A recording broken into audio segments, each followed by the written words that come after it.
Hello and welcome to the IDL. My name's Nick, and this is the worst draft.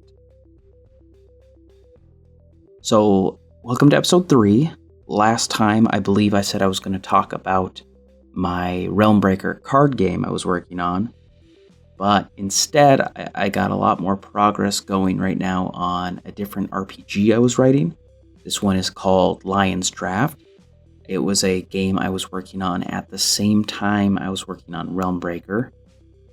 When I would get frustrated with one, I would switch to the other, so I still kind of was getting some sort of novel stimulus, I guess, while I was working on them.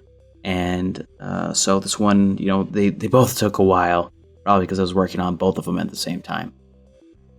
So this one is actually a game that was kind of supposed to be like a beer and pretzels game you could play with your friends without much thinking about it, but it'd be more like war gamey inspired and very heavily inspired by Final Fantasy Tactics. Because that was the kind of the idea. I wanted a Final Fantasy Tactics style game I could play. You just get some grids, you get some combat, but it is a little bit more expansive than that because I do like the political intrigue of Final Fantasy Tactics. So I did borrow heavily a lot of the scenes mechanics that I had from Realmbreaker. But I can go into more depth with all of that when we get there. The characters are built different. Really, the only similarities are the scenes and the fact that you build a dice pool using an attribute and a skill. I'll just jump on into it. So I'm going to go through, depending on how long it takes me, I'll go through the major categories I have written, which is the setting, how to play, character creation, equipment, and monsters. Simple 5 categories.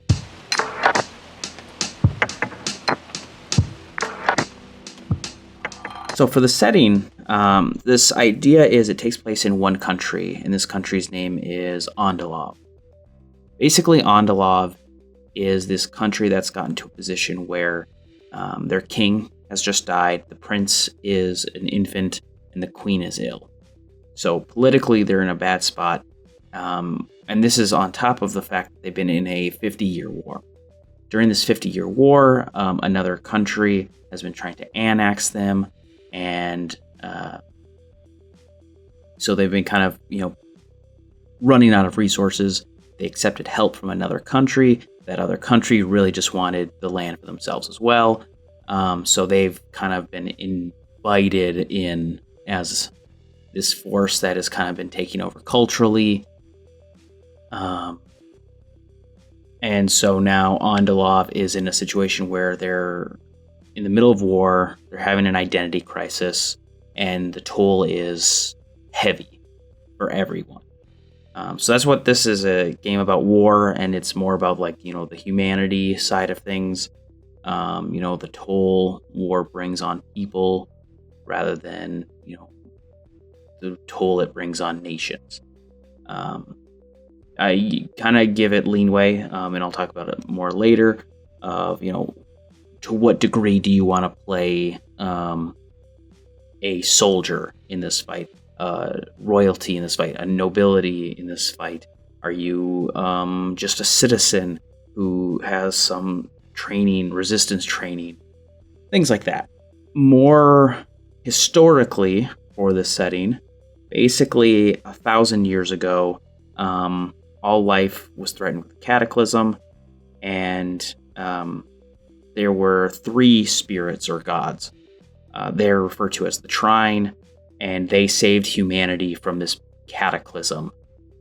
However, there were other Sophonts, so just like other species with human average intelligence, like aliens that you'd see in sci-fi. I think it's a sci-fi term originally. Every other Sophont was wiped, and the humans who initially cooperated with the Trine now run their own country. That country is now called Sealfheim, and it's run by King Oberon Leo, and they're a major influence on the setting, but it's not necessarily, you're not going to Sealfheim at all, really. You're mostly just taking place in Andalov. But basically, they have their own empire they're running, and they kind of want to be able to, have influence on Andalov, and they found this opening with this war to give them resources, and they become such a political ally that the current regent for the king is actually an advisor from Sealfheim, which adds, other layers of complication to everything. The other country is called Richardage. It is a country that once was a part of Andalov, or the people were, until they went out exploring.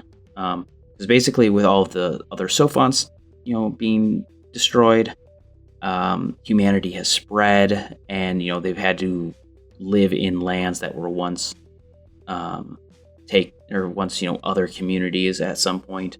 And there was a faction of these people a long time ago that wanted to further search out for survivors.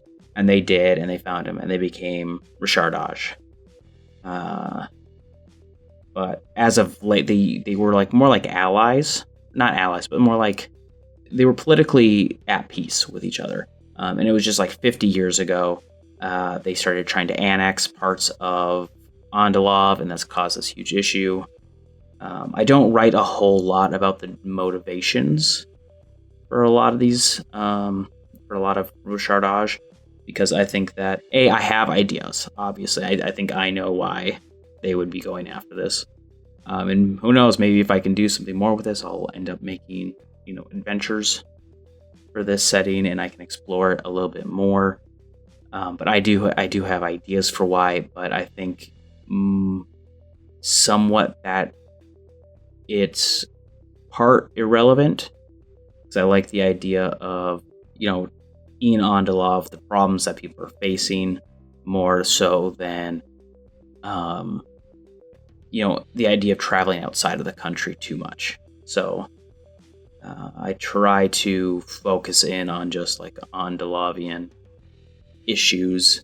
I mean, obviously, there's opportunity to go out to war and fight and do this stuff, but I think the toll of it all and returning home and having to deal with this terrible state of being in your own home country is more of a focus to me in some ways. I think of Sealfheim as more of an enemy than I do Richardage, but they're both kind of aggressors in some way towards this one country. Andalov so it's the main focus, like I said. I have it broken into 9 duchies, all of which, have some sort of royal lineage, to some degree a royal connection, running those duchies. The most important one would be the Rose Coast. That is the duchy that the capital resides in, the capital, Yggdrasil. And it is also run by a duchess right now, because the regent is busy running the country rather than everything, so they bring in, a duchess, whatever. I write in this book each of the 9 duchies, who it's run by, and some cities of note. They're not the only cities in the country, but they're cities of note, so you have a starter set, and I give a little description, and they each have a rank, so you know what level of items you can buy there and whatnot. I go over some of the noble blood involved, so that kind of gives you an idea of who could be top players in here, and a lot of them are based off names that are used in the the royal family tree and expanded royal tree, I guess. And I do go over some of the other areas, but not a lot. And then for the rest of for setting stuff, I talk a little bit about spirits and how before what they call the reset is what this whole event's been called. I talk about how spirits are now a kind of an important aspect of the world right now, because it's the gods were spirits that have, for the humans, they've obtained godhood in that way. But there's like the shrine. There's, just the natural world has spirits to it, whether that's like trees, grass, the rivers, whatnot. And then there's like malevolent spirits that try to possess humans forcefully, take over the bodies. Living creatures each have a spirit. There's a lot of spirit play. There's some classes in this game that deal with spirits, a little bit more items that deal with spirits. I think the most important one is the summoner, who has these tutelary forms they take on. They summon the spirits, the cultural spirits of these extinct sophonts. And I do go over the sophonts that I have. So there's dwarves, which are small ant-like humanoids. I've got Sonclops, large humanoids with third eyes. The Hokagil, which were small armored mammal-like humanoids. The Pidragia, small pink plant dragons. The Maskyak, large like bear mammoth-like humanoids. The Wolopes, small antlered rabbit humanoids. Hagos, which are shelled turtle-like humanoids. And Sylphs, which are wing-armed humanoids. So these are like the forms that... the way I do summoning in this game is more like you get possessed by a spirit and you take on a form with that spirit. There's the Animist class that takes on spirits of dead monsters, does the same thing. That's spirits play a pretty big role in the set.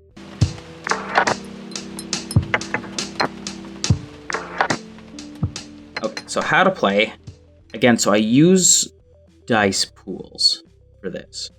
I take attributes and skills, and I have certain skills that are more likely to be rolled with certain attributes. That's how I broke it down, because I have 4 attributes, and each of those attributes have 4 common skills. The attributes are might, awareness, education, and leadership. The skills involved, the might skills are athletics, endurance, strike, and labor. The awareness skills are scout, projectiles, focus, and nature. Education skills are scripture, systems, strategy, culture. Leadership skills are carouse, perform, resources, and austerity. So I have a little description of each of them in the rules here, of what each of those do. But basically, everything kind of is made up out of those. A lot of your actions that you'll get from your classes, take a specific role from those. If you don't have a specific role for an action that's not defined anywhere, your GM would just give you give me a might plus athletics type role. You have your more important stats, I'd say, are your HP. Obviously, how much you can hit, how much health you can, how many hits you can take before you die. You have dignity, which is like your social health, because I think dignity plays a lot in like the humiliation of war. You have MP, so your magic points, which lets you cast spells, and more importantly, your death mark. So when you are low dignity or low HP, you find yourself marked for death, which means you have 10 points, and every hit that hits you beyond your normal dignity or health adds onto your death mark, and that doesn't heal easily. So it just means that you are more likely to die at that point. So I think going down is devastating in this game. I think it's just the idea. I like the idea that death is very. War is bad, I guess. Getting into a skirmish can end your life, is what I want it to feel like. I do want people to fight and get stronger. And I think war's, like a huge crux of this game. I think that's kind of the juxtaposition I was going for, is a lot of this is combat, skirmishing, but also it feels like you're not necessarily a hero for doing it, right? Let's see if there's anything important there. I have a brave and faith mechanic. You get Brave points or faith points. The Brave points let you re-roll dice when you are making a might or awareness check, and faith lets you re-roll 2 dice if you are making an education or leadership check. So kind of divided those skills into your physical world and your mental world. Rolling the dice. So it's a pool of d6s. Using the d6s, if you get a 5 on the d6, that's 1 success. If you get a 6, that's 2 successes.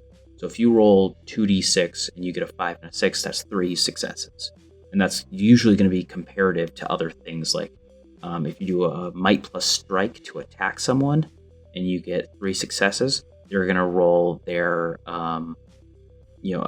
awareness plus endurance to block that. So they get a chance to, like, if they're better at endurance or being aware of their surroundings, they might negate your ability to attack. So it's very comparative in a lot of these rolls. Oh, so the different scenes are very similar to Realmbreaker. At least the names are. I do chases, which are very similar. I have contest as a scene, and that is, more about like skill checks, skill challenges in a way. I have downtime. This one's like the biggest difference, obviously, is how you spend your downtime.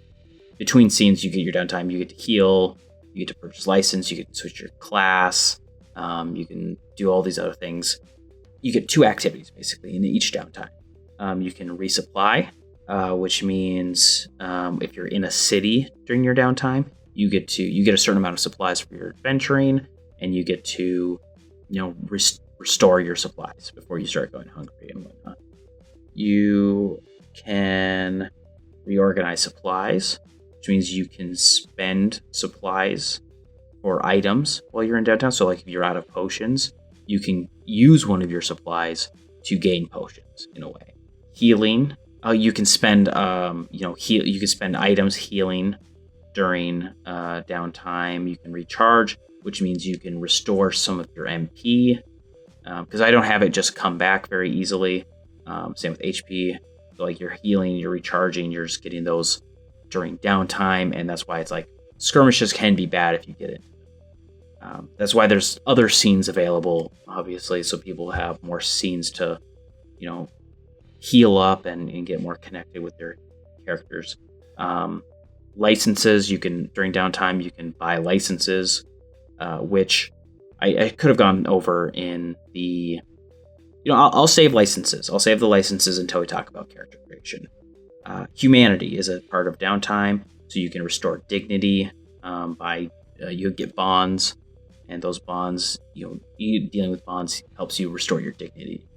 There's the exploration scene, which works very similar to in Realmbreaker, where you're making checks, and for every 10 you succeed, you get something good happens in your exploration. Every 10 that you fail, something bad happens.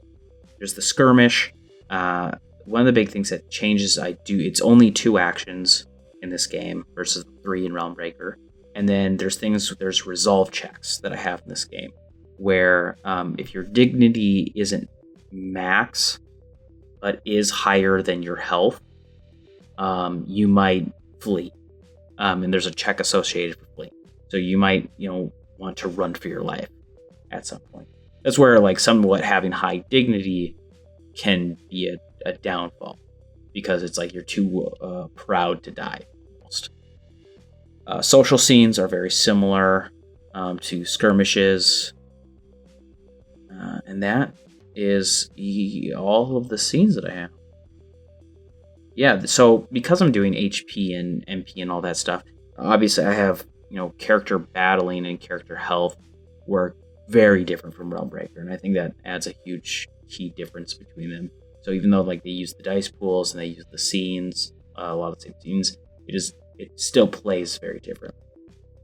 I go over some terms that are important, but a lot of them are about equipment. Some of them are about... So like, for instance, there's a term limitless, which is just when you have an ability and you run out, if you have that ability and you run out of brave or faith in the scene, that ability activates. So you're just getting a bonus for spending your brave and your faith abilities. There's things that I'll talk about, like, obviously like a unit, that's the individual creature. But again, a lot of these are just equipment stuff, like two-handed and what high ground means and what piercing means. Conditions are also defined in this area. So I have it broken into 5 different types of conditions. There's bad static conditions. Static conditions, if it's like blind X. X is how many rounds the condition lasts. And then there's stackable, which is, if it's like, what's a stack? Poisoned. Poisoned X means that's the degree of the effect until stopped. So there's bad static conditions like blind and deaf. There are bad stackable conditions like poisoned and sickness. There's good stackable conditions like protection and hidden. And then there's good static abilities conditions like invisible and flight. And then lastly, there are the environmental conditions, which are more about the terrain that you're playing in, like cover, slanted, destructive. And then I do talk about what different terrain has, what effects it has on you. So for instance, water, I say, is burden 2, and burden means that it costs extra movement to get. Simple things like that. And that's a pretty easy game system, I think. This is so, like, learning how to play, I think, is easy. I think where you get a lot of the fun customization is through the classes.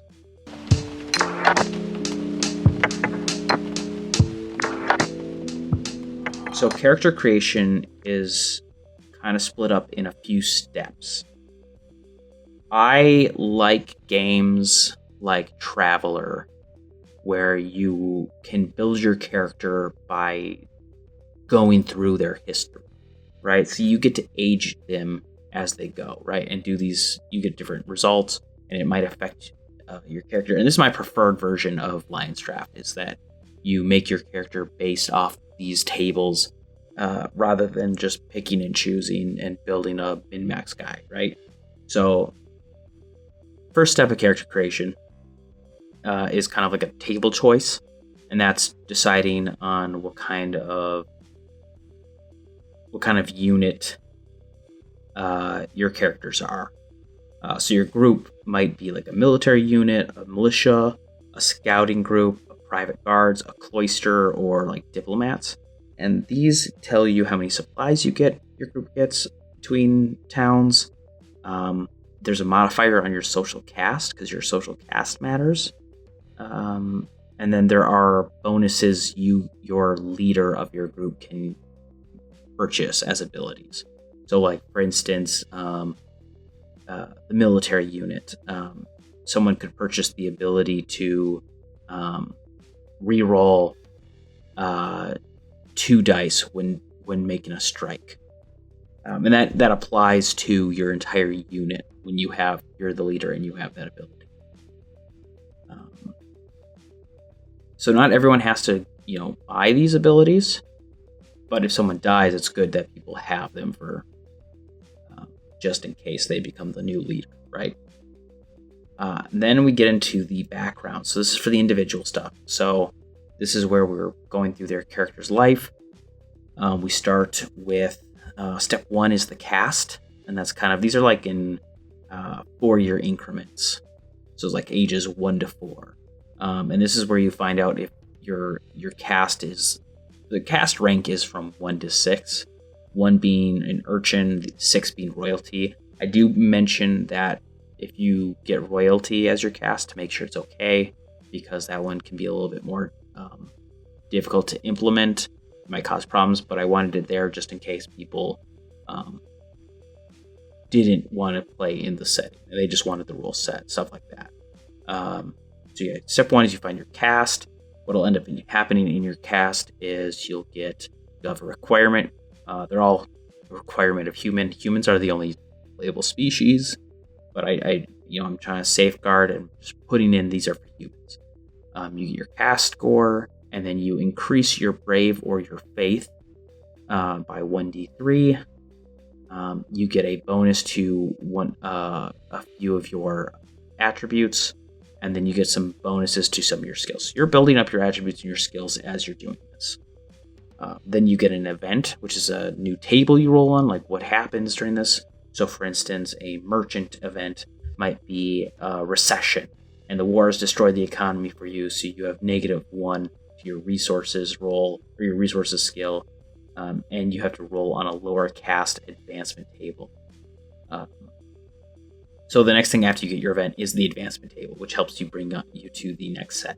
And each advancement table is different depending on the specific result you're on. So like a merchant's advancement table is different than the royalty advancement table.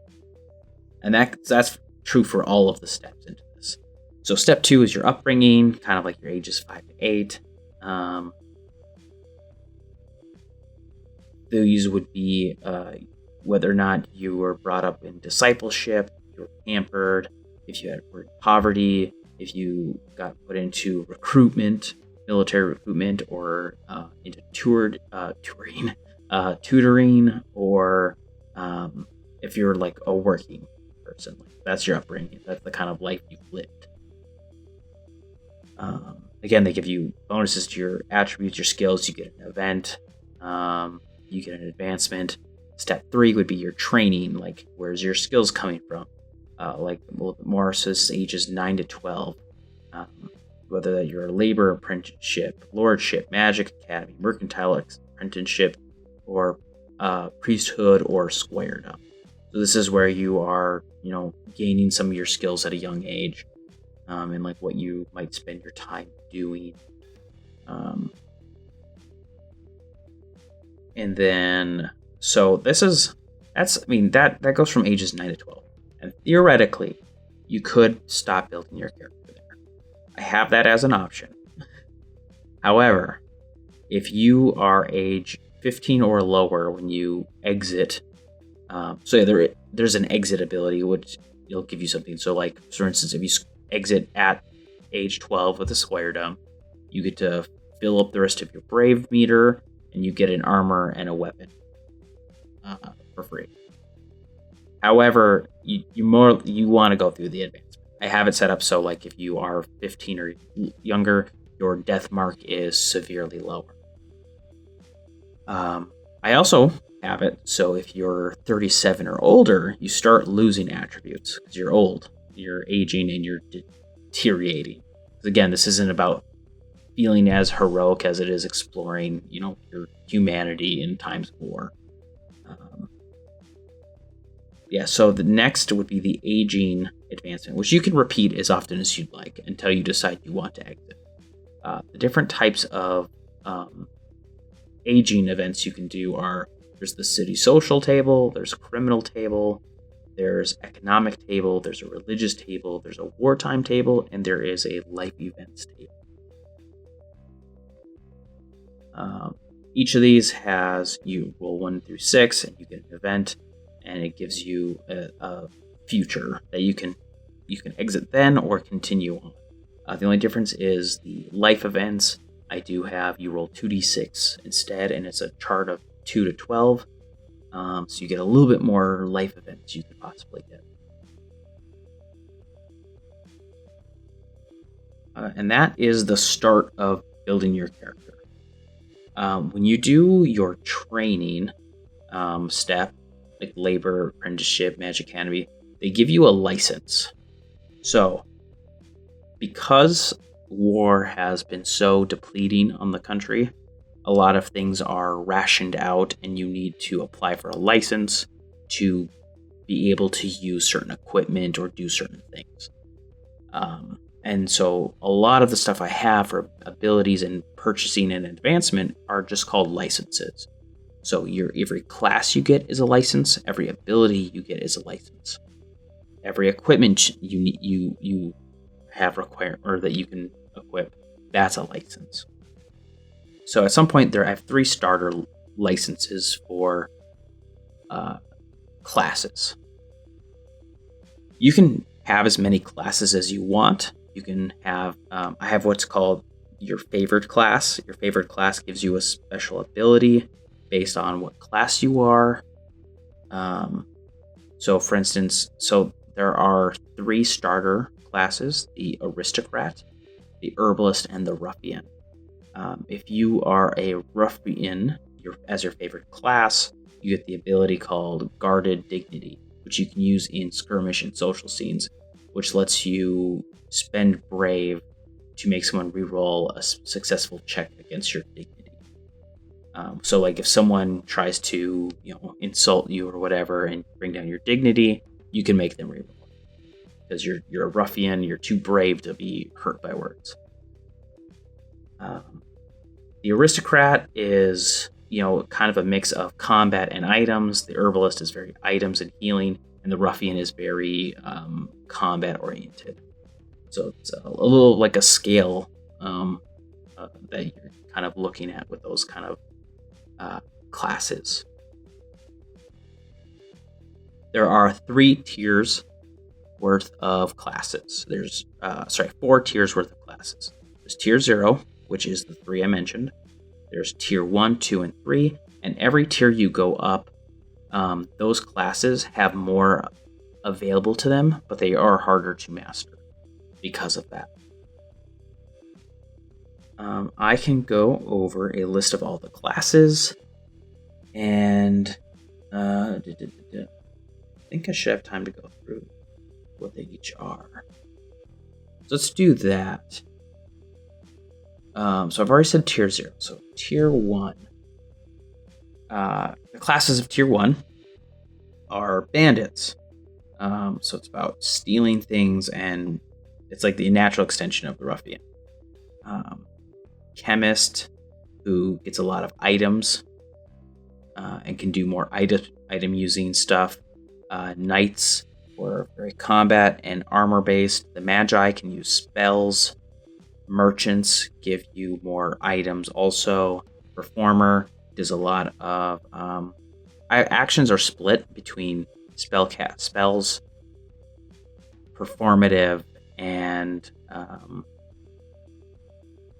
items, and what is it called? Battle. Battle skills. So performer gets a lot more of the performative skills, which would be something that might go against dignity, as opposed to battle might go against your HP.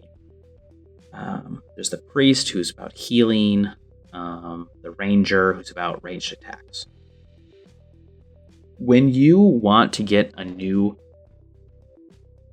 class packet, having older classes gives you discounts.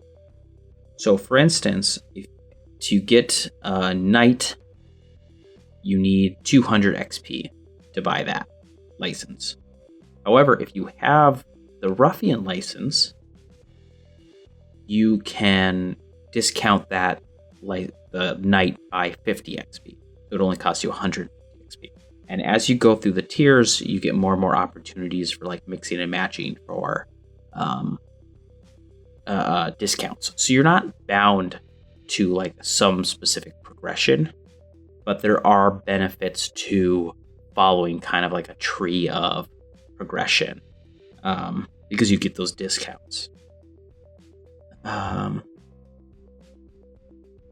Tier 2 is the Animist, which I mentioned earlier, which is about summoning the spirit of beasts and monsters. There's the Apothecary, which again is more item-based usage. The Astronomer is very buff-heavy spells. The Bulwark is about heavy armor. The Cavalier is about riding mounts. The Commander is about battlefield control. The Engineer, which is also about items and buffing. The Geomancer, which is about using spells involving nature and everything around you. So, I guess that split between like a Magi and a Geomancer. Typically, because magic comes from the trine, almost like spirits, magic uses scripture as your primary skill. So you're using scripture to do magic. However, geomancers use the natural world, so they use nature instead. And that's kind of like where the difference comes from for them. There's the investigator, which is good in like social scenes. There's the juggler, which is good for throwing items. I have a series of throwing weapons and throwing items, so they're good with throwing things and catching things. Mediator, which again is good for social scenes. I guess investigator is good for social scenes when you're hostile towards them, and mediator is good for when you want to do diplomacy. There's monk, which is for unarmed combat, and the mystic, which is also a buff-heavy spellcasting class. There's the outlander, which is kind of the natural extension of the ranger, and then a quartermaster, which is another items-based character. Tier 3, the Arcanist, which is like a heavy magic caster. The Artificer, which is like infusing spell and armors. There is the Assassin, who's good at hiding and damage dealing based off that. And poisons, a lot of poison work. There's the Beastmaster, which involves controlling monsters. There is the Berserker, which is a very heavy hitter. There's the Dire Knight, which is a very kind of a heavy hitter, more of like a heavy armor kind of guy, like natural extension of the Bulwark. There's the Dragoon, which is a polearms type character who's good with jumping and doing aerial attacks. There's the Expert, who is good at skill checks. Basically, they're a skill check expert. They're good at doing labor, things like that. There's the Gambler, which is more of the fun class that I like. That is all about manipulating the meta game of your dice. There's the Lord, which is again more battlefield control, and there is the Sage, who is a lot of healing and buff-based magic. There's a Sniper, another progression of the Ranger, as you're doing more ranged attacks. The Summoner, which I've mentioned, summons tutelary forms of past Sophonts. There's the Swashbuckler, which is about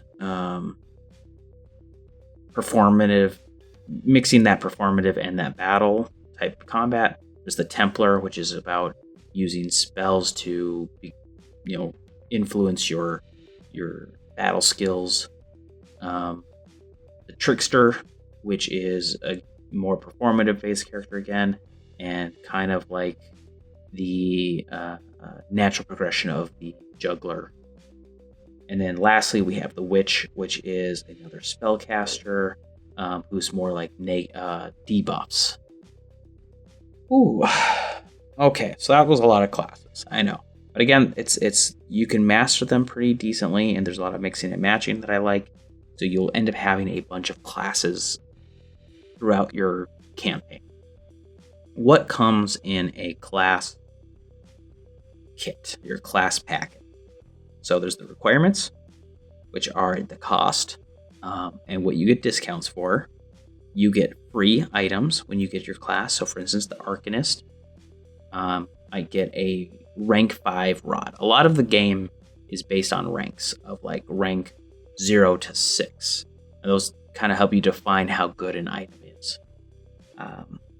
So higher tier classes will get higher ranked items, basically. But yeah, so the Arcanist gets a rank 5 rod for free. That license they get for free.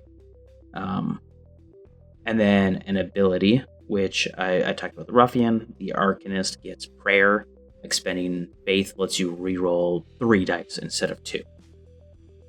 And then the rest of it is just how you can expend XP. So for instance, you can spend XP. There's a list for every class of like what you can buy. So like for instance, the Arcanist, you can spend 100 XP to increase your education +1. So there's opportunities for your attribute bonuses, your skill bonuses, your stat bonuses like MP and HP, and then there's just actions and equipment that you can buy. So like for instance, the Assassin can buy rank 6 daggers. They can also get the action Lethal Strike, which makes an attack while hidden, and instead of HP damage, it raises their DM by 1. So it's like a pretty devastating attack that they can do. And then tier 3 classes get the ability to get limitless abilities. So the assassin has a limitless ability called Cover of Night. When they run out of Brave, they have cover, or when they have cover or in darkness, they become hidden. They don't have to like roll on. So yeah, there's not a lot that you have to buy per class. Again, the higher tiers have higher amounts, but like again, there's not a lot that you do. So you can do a lot of mixing and matching.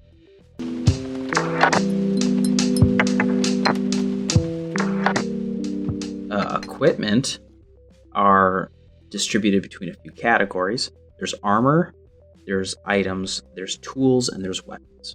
Armor, pretty self-defining. You get like cloth armor, light armor, heavy armor, hats, helmets, and shields, and they do various effects. Like a lot of the armor will help you, defend against attacks.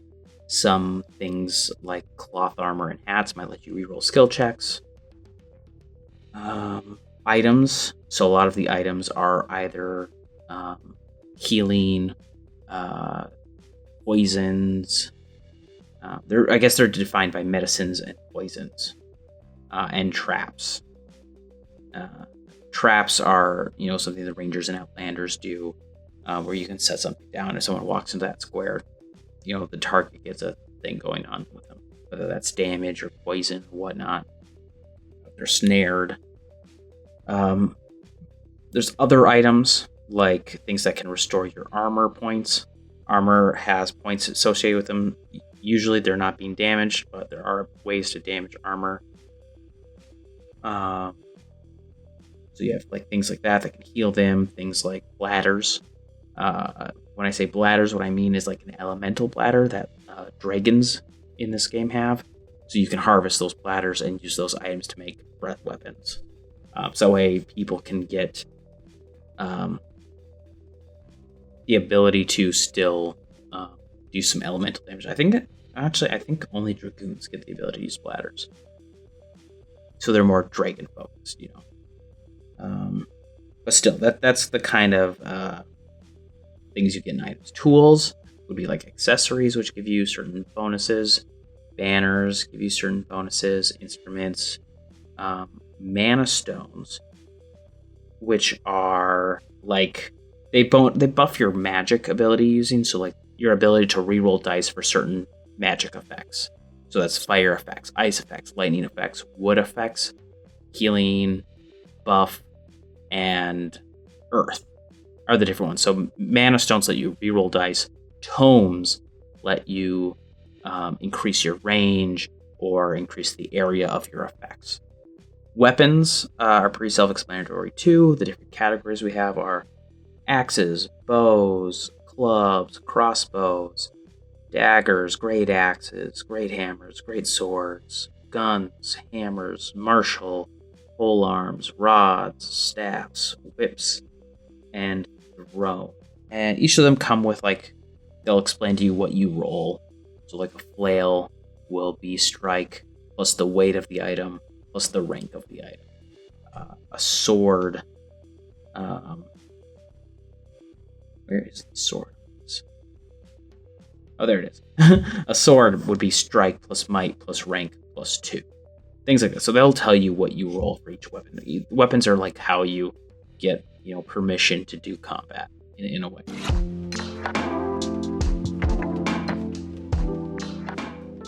Lastly, we have enemies.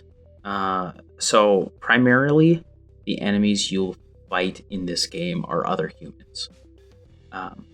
I wrote out a ton of pre-gens, so people just have things they can just grab and go with, but you do just build them the same way you build PCs. I recommend picking and choosing. I believe I mentioned how many skill points and whatnot people have at level 1, so you have kind of a base to start picking and choosing how you want to build out your characters, your NPCs.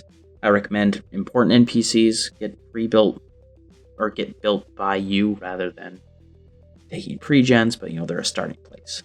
I then also have a list of how to create monsters. I do have a list of monsters, but I mentioned how you create them and how you level them up, and then some abilities that monsters have that humans don't have.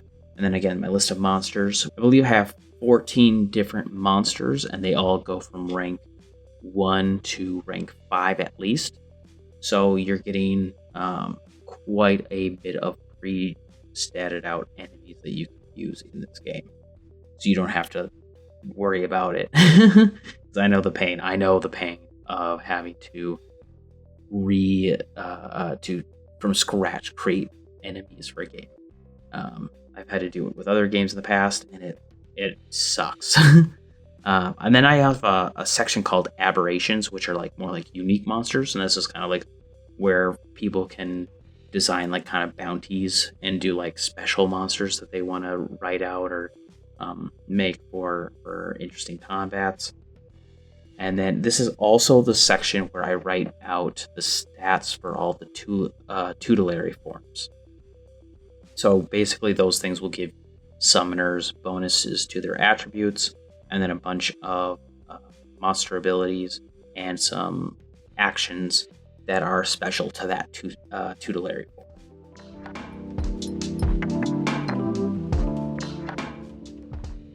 Yeah, I kind of went through all of it now.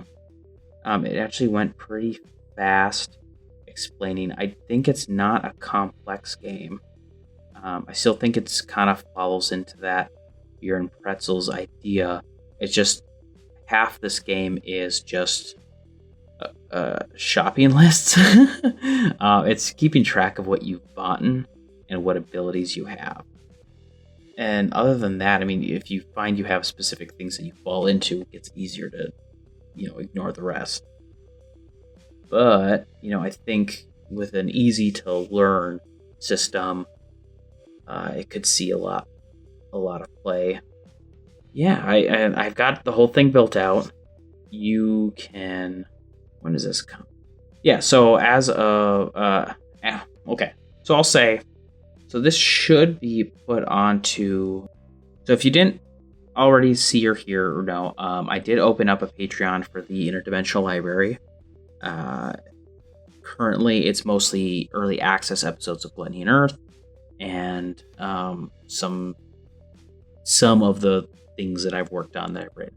So or not even just written, but some like accessories. I've done token sets that I've put out. I've got 5th edition subclasses that I've put out on there. As of now, Realmbreaker draft, the first draft of Realmbreaker should be on the Patreon for people to download and take a look at and, review or whatnot if they'd like. I think I should put Lionsdraft up soon after, if not in the month of November. I think start of December at the latest is when I'll put that up.